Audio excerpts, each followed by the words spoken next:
You're listening to Discovering Truth with Dan Duval.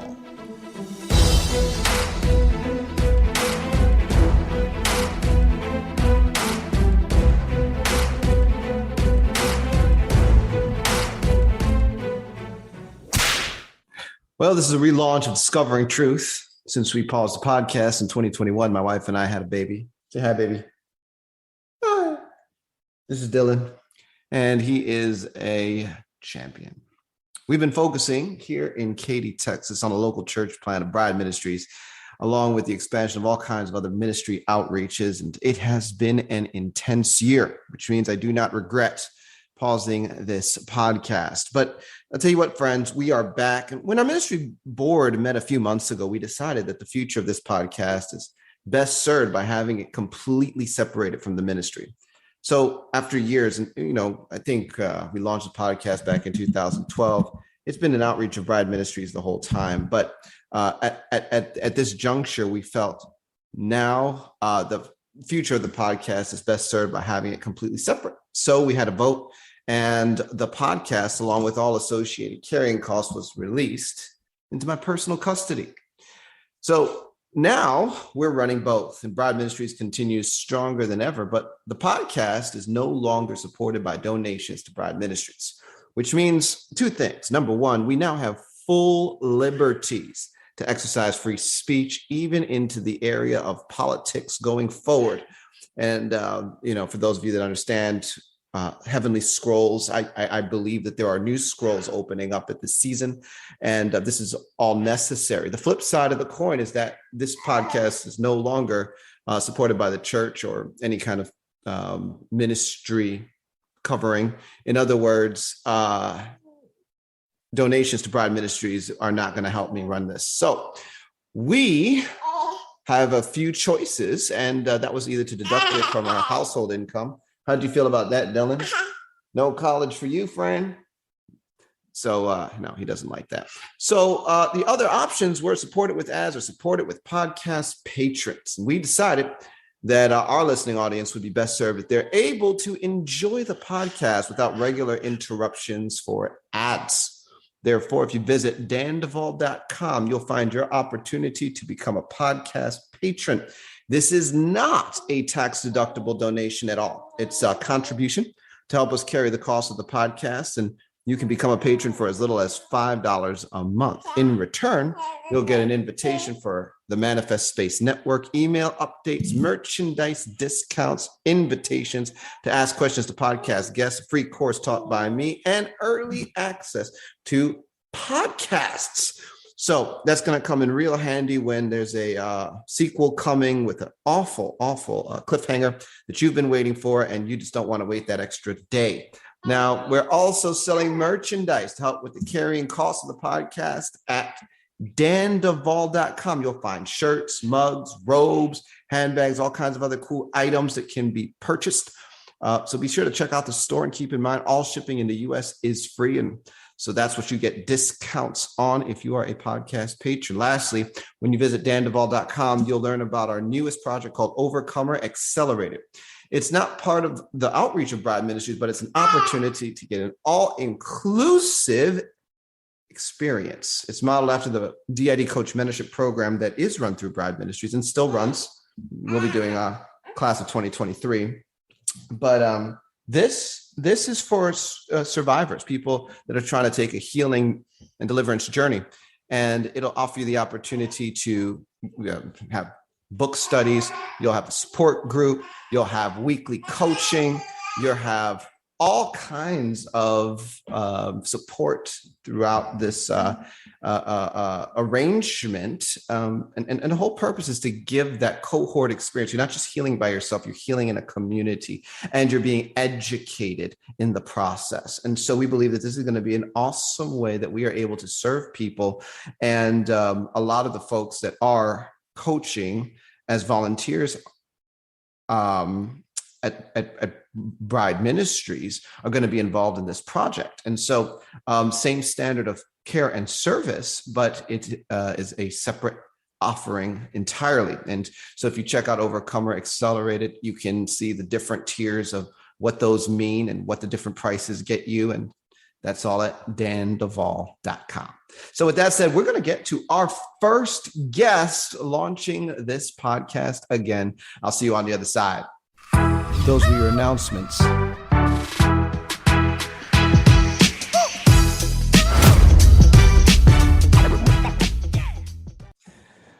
Well, folks, I'm having an amazing conversation with a gentleman by the name of Tony Rodrigues. We have been just chatting it up for the past hour and kind of jumping into this interview in the middle of our personal hangout time. This is really cool. Now, you're listening to Discovering Truth with Dan Duval, and you know me, right? I go there and I talk about that stuff. And so does Tony, right? He has written this book. I would hold it up and show you, but my copy was taken by a dear friend of ours across state lines so they could read it.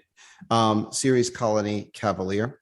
And I'll tell you, the book is just extremely well done. And the reason why Tony's hanging out with me today is because he's going to talk about his 20 and back, and he's going to talk about a lot of things that connect a lot of dots. Now, if you've been following this podcast for years, you know we're talking about the Illuminati. We're talking about Hollow Earth. We're talking about entities off planet stuff, conspiracy. I mean, we've gone there, and of course, we talk about Jesus. And in bringing Tony on, this is a gentleman. He doesn't know who I am, at least not before an hour ago. And folks, he's not here to teach us necessarily the Bible. He's here to talk about what he experienced and went through. And that's okay. And, if you hear him say some things, that's not exactly what Dan said, but that's because we're having a conversation. We're two human beings that have crossed paths and are, talking about some phenomena that absolutely deserves a discussion. I'm celebrating you right now, Tony, and thank you for being here. Thanks for having me. Yes, I'm very honored, and learning about what you're doing, and I guess your history of what you've been doing is just wonderful. There's so many people that have come to me since I've gone public with my story that I've tried to help as best I can, but there's only so much one guy can do. And so it's great that there's other people out there that are working with people, because, the big thing is just being able to talk about these experiences with somebody that's not going to shoot you down in the beginning. I think that's one of the best ways to digest it and overcome it. Is just being able to feel accepted and internalizing what happened. And that was certainly what happened to me.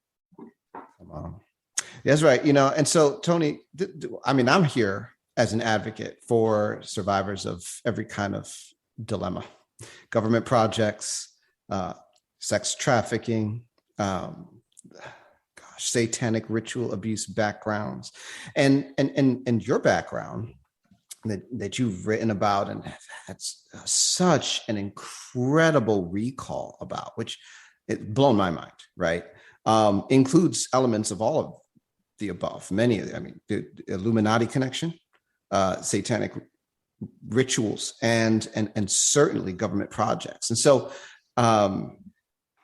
we're here to talk about it. And I want to jump in actually way later in your story. Specifically, you had a few cookie crumbs, but you had an MRI later in life that changed everything. And I want to let you kind of open up your story for us. Because look, I talk to a lot of people, right? And people, they're saying, I'm a targeted individual. I don't know what it is, but weird things happen to me all the time. I'm affected in strange ways. I get stalked. I have problems with electronic device. I don't know why I get harassed in these ways. And then there'll be a breaking point where suddenly some memories start to arise. Well, you had an incredible past, and then you didn't know. But talk about before and after this MRI. What happened? So, okay, that's the first time somebody started an interview with that for me. So that's great. It was April of 2015, And I went to the doctor for a checkup. We were in Hawaii, so the medical system there, you get checkups. And I went to the checkup, and the doctor said, new doctor, and she was very good. And she said, I said, I've been having headaches in the back of my head. I'm having like a dull headache, and it's not going away. It's like I probably needed glasses or something. But she said, why don't you, while you're here, because it's your checkup, why don't you go down and get an MRI? And I was kind of reluctant, and I said, okay, whatever, we'll go and check it out. And it just same building, and I went down and got an MRI scan of my head, just from the shoulders up. They put me in the machine. It was a simple scan, no injections or anything.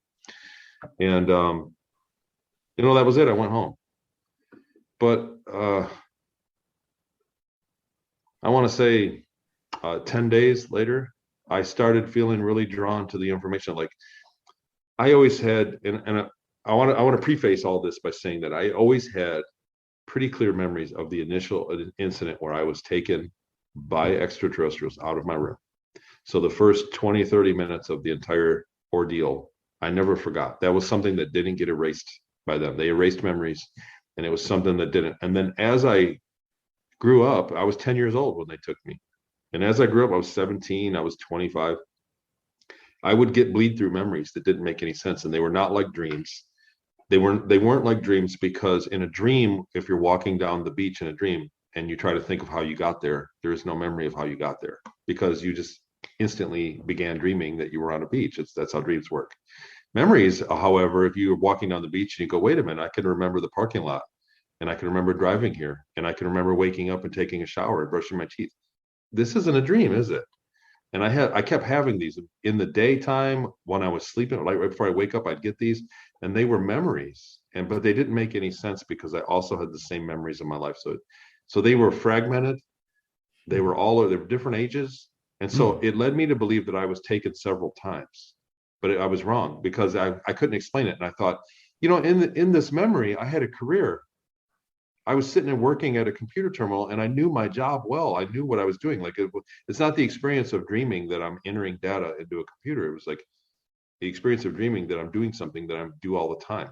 And I thought, when could I have done that? I was really, it didn't make any sense to me. So about 10 days after the MRI, they started really I started really getting curious about those memories. They like explaining what the heck. And I found the account of somebody called Randy Kramer. And he explained that they're doing basically the basics of the 20 and back technology, where they take you and they can age regress you and put you back the same day they took you. In other words, they take you, it took me at 10 years old. It was a Thursday, and I woke up Friday morning after I had been gone for 20 years. And I had the sensation of being gone for, the time, but I had no memories of it. Like the memories were deleted. So I know that doesn't explain it very well, but that's basically the phenomenon and the technology. And there's thousands of people that are starting to talk about it now. But when he said that, all those memories came together. It was coincidentally right after the MRI. And all those memories that I knew weren't dreams, because I went, oh, that's what they did. And I went, oh my God, that was real. Oh, and I kept saying, I kind of sat back in my chair. I was in my garage with the door open, looking out at my yard. I was just kind of relaxing, and I went, oh my God, that was real. And as I did that, when I accepted those memories as not false, as not a dream or some kind of weird thing, when I said that was real, then the rest of them came, and then like they connected. Like there was a congealing of the memories, and I realized, and I was freaked out, and I go, okay, whatever. I'm just going to go on. I'm going to go in there and hang out with my wife and watch TV. I think we watched Big Brother that night or something. That, when I got my recall back, and I sat there, and they were still coming, and it just was like it came, and I kind of put it off. And the next morning when I woke up, I thought, man, there's too much here. I need help. I need somebody to talk to about this. What am I going to do with this? And what I did then was I started to remember places on Earth that I'd been in the 20 and back. So, for the people listening or watching, I don't know, for people that are listening, of course you want proof, right? Of course you go, that's great, Tony, but do you got any proof? You got any meat on the bone here? And really, there's tons of proof. So if you have all day, I can sit down and give you all my evidence. There's quite a bit. There's enough evidence to convince some of the finest researchers in ufology to sponsor and write it forward in my book and push my book on their shows. And I've been